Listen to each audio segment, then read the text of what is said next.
I am Pilate. I'm a governor of Rome, given the impossible task of dealing with the Jews. The Sanhedrin have sent Jesus to me seeking the death penalty. Jesus is surely crazy. He gives no clear answers. He calls himself the King of the Jews. He even calls himself the Son of God. Son of God? He's a son of a carpenter from Nazareth. He can't refer to himself as a son of God without stepping on Caesar's toes. I'm a ruler of Rome. I believe in military might and political power. And this disaster of a situation can ruin my career. He speaks of truth. Rome is truth. The Roman Empire is the way and the only truth. But something about him bothers me. I had him beaten and flogged, and yet he still remained faithful to his belief. I will remain faithful to Rome. I must remain faithful to Rome. So, of course, I had him crucified. Really, it was the only reasonable thing left to do. I am Judas. I am one of his 12 disciples, one of Jesus's private circle. And I followed him just as all the others did. I watched him, and I waited. I waited for him to live up to his reputation. He could have been great. He could have used his power, used the money thrown at him by the peasants and leaders that followed him. But instead, he was a friend to sinners, tax collectors, prostitutes, even children. Why? Why couldn't he have just lived up to his namesake? Son of David? Not David. He was a true king of Israel. But he is no king of Israel. But I faithfully waited for him.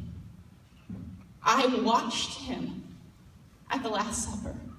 And I realized he was never going to change. He would always be lost in his fairy tales and metaphors. So I am Judas, the infamous traitor. I was frustrated by all the waiting. I needed a leader, a man of action. I was tired of all the character building, and I was ready for some nation building. I was over all the soul searching. So I betrayed him.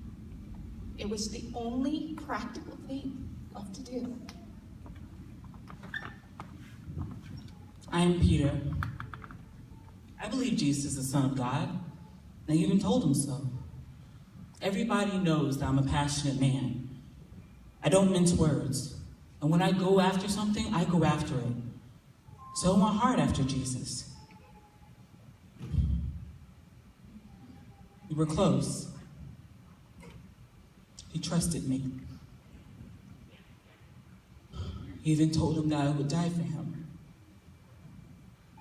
And I really thought I meant it. But the truth is, I put my own life first. When the soldiers came to take him away, I followed. But as soon as someone mentioned that I was a follower of Jesus, I started thinking of my own safety.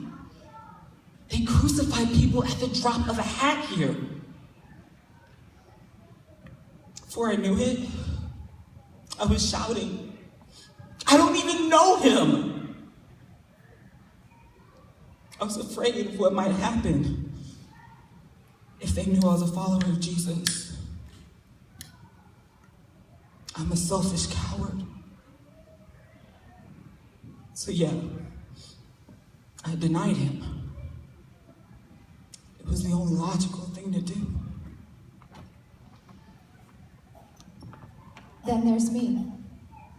I can understand why Judas turned him in and Peter betrayed him. I understand why Pilate had to sentence him.